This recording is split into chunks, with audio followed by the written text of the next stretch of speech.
Foi de facto um intervalo muito curto, estamos já de regresso a esta edição para a revista de imprensa, hoje com a secretária-geral da Associação Portuguesa de Famílias Numerosas, Ana Cid Gonçalves. Bom dia, bem-vinda a esta edição. E é inevitável falarmos a propósito de uma família que de resto já foi rosto numa reportagem da SIC, uma família numerosa, sendo que as famílias numerosas são de facto as mais penalizadas pelas medidas de austeridade que estão previstas no Orçamento do Estado. São de facto, as famílias numerosas já são penalizadas há bastantes anos. E basicamente a situação, que acho que é importante sempre referi-la, é que não são tidas em conta, não são abatidos no rendimento das pessoas as despesas essenciais que existem com os filhos. Alimentação, vestuário, portanto isso não entra no bolo. E de facto, o que acontece é que um determinado rendimento para alimentar e vestir uma ou duas pessoas é completamente diferente se esse mesmo rendimento tem que alimentar e vestir 3, 4, 5, 6, 7 pessoas. E isso não se reflete, portanto, não há justiça fiscal nesse aspecto. Neste momento, ao haver esta alteração nas regras das deduções, em que é colocado um teto às deduções, independentemente do número de pessoas, exatamente, do agregado familiar, isso agrava mais uma vez a situação das famílias numerosas.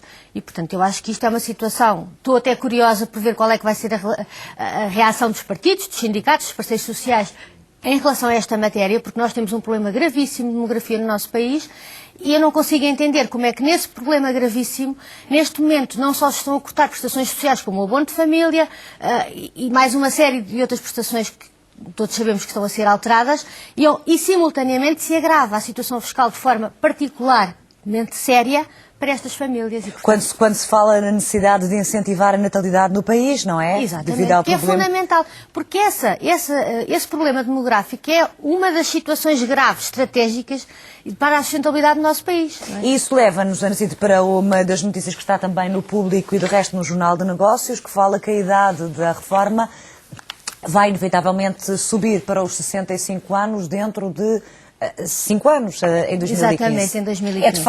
É de facto uma situação inevitável. É uma situação inevitável. Agora, quer dizer, eu acho que é difícil as pessoas perceberem onde é que está a estratégia das medidas adotadas. Porquê? Porque nós tínhamos previsto, no PEC apresentado em março, estava previsto que a idade da reforma iria subir para 65 anos. Portanto, isto era uma medida prevista no PEC. Agora, temos em duas capas, em dois jornais distintos, em que um jornal fala na alteração da medida que estava prevista apenas para 2015.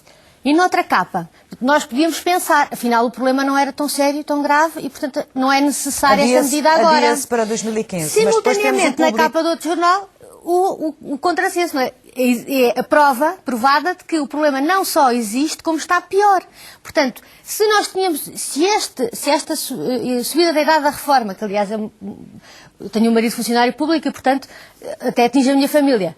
Mas nomeadamente em relação ao corte dos salários, não é? Porque quando nós falamos também desta questão das famílias penalizadas, não nos podemos esquecer que temos muitas famílias em que, por exemplo, o casal são ambos funcionários públicos, não é um caso isolado. Precisamente este caso, a família que tem 7 filhos, não é? Exatamente, é este caso, esta família. Portanto, perceba-se a gravidade da situação.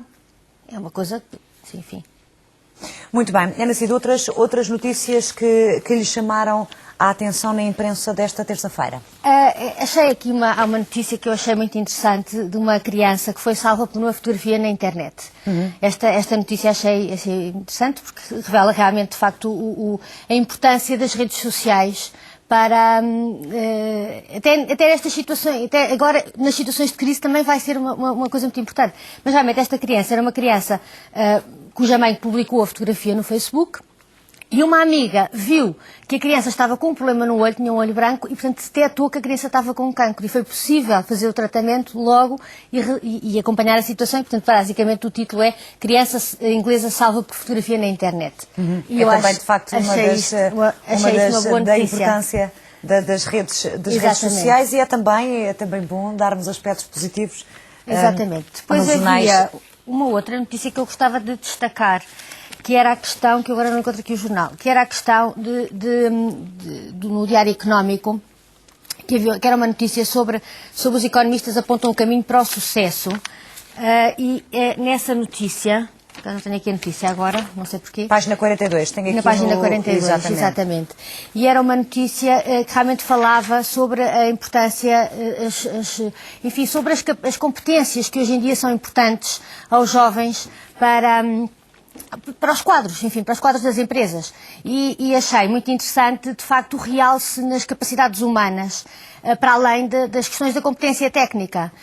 E penso que realmente o realce destes aspectos é muito importante para as famílias compreenderem que tipo de educação devem dar aos seus filhos, para as escolas também começarem desde cedo a desenvolver estas competências que são claramente diferentes das competências que eram exigidas aqui há uns anos atrás, que eram necessárias.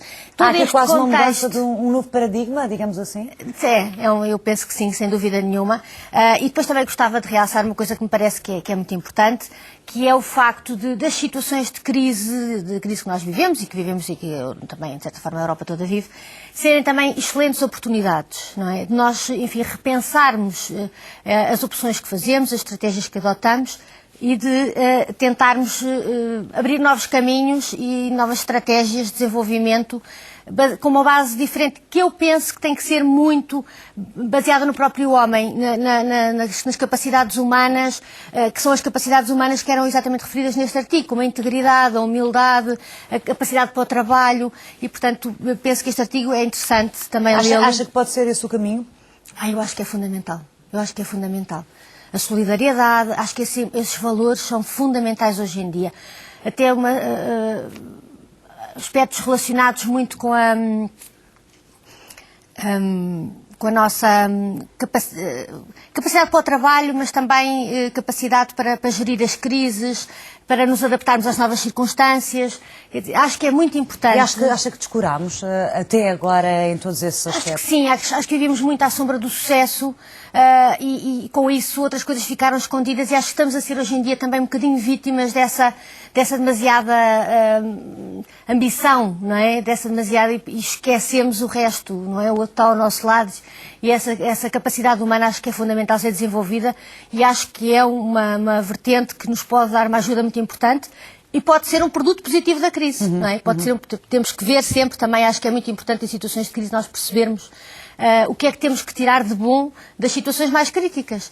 E acho que pode ser muito importante esse voltando a esta questão das famílias numerosas, até porque é a secretária-geral desta associação, porquê que acha e como é que olha para isto? Dizia há pouco que o Governo, de facto, não tem tido grande atenção para a questão das famílias que têm muitos filhos. E porquê que acha que isso acontece? Não há margem de manobra para dar apoio às famílias numerosas? É falta de vontade política? Há sempre margem de manobra, e é preciso perceber que isto não é um custo, é um investimento. Porque cada criança que nasce começa a consumir, começa a precisar de um professor.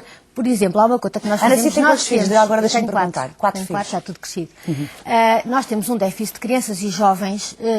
Nós não fazemos renovação de gerações há 28 anos. E, portanto, o déficit é de 1.200.000 crianças e jovens. Imagine-se, se todas estas crianças e jovens tivessem nascido, o que é que elas não estariam a gerar já de produto no nosso país, não é? Isto, por exemplo, em termos de emprego, teríamos muito mais pessoas a estarem empregados, teríamos muito mais empresas a vender e teríamos um potencial para amanhã. Nós pela baixa da fecundidade, nós vamos ter não só uma população ativa muito diminuída, como depois tudo isso faz uma alteração muito grande no consumo agregado da população. Portanto, há consequências, não é só a questão das pensões.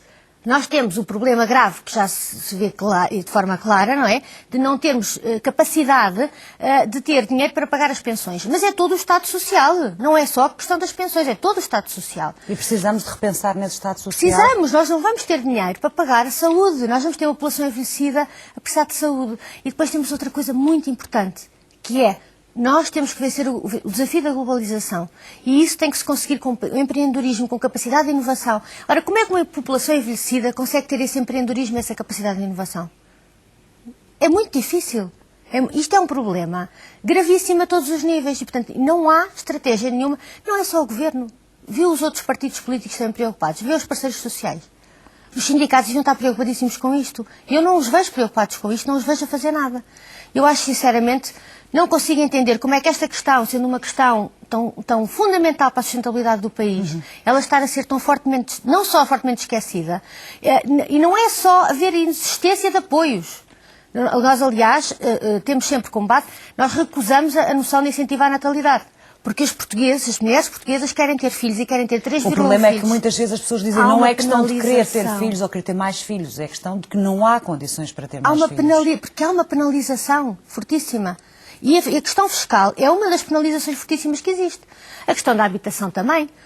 Uma família grande precisa de uma casa grande por necessidade. Além da questão da habitação e em termos práticos, porque a Ana tem 4 filhos e sabe certamente do que falamos, quais são de facto os grandes desafios para gerir um agregado familiar são todos tão alargado? Pense na questão da habitação. Uma casa grande para uma família grande. Não se cabe em qualquer lado, não é? Não se cabe em qualquer lado. É difícil arranjar a casa. Muito difícil, porque tem-se construído casas T1, T2, T3. Uma família grande tem uma dificuldade enorme em encontrar a casa. Quase sempre são empurradas para as periferias das cidades. Quase sempre. E depois tem que fazer quilómetros, tem que ter quilómetros todos os dias.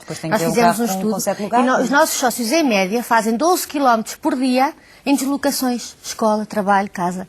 Foram empurrados para as periferias da cidade. E a Associação tem sentido, de facto, maiores preocupações desde que têm vindo a ser conhecidas estas medidas de austeridade? Tem, de facto, sentido que há uma grande preocupação uma preocupação maior por parte das famílias numerosas em relação aos tempos que se avizinham? Das nossas famílias, sem dúvida.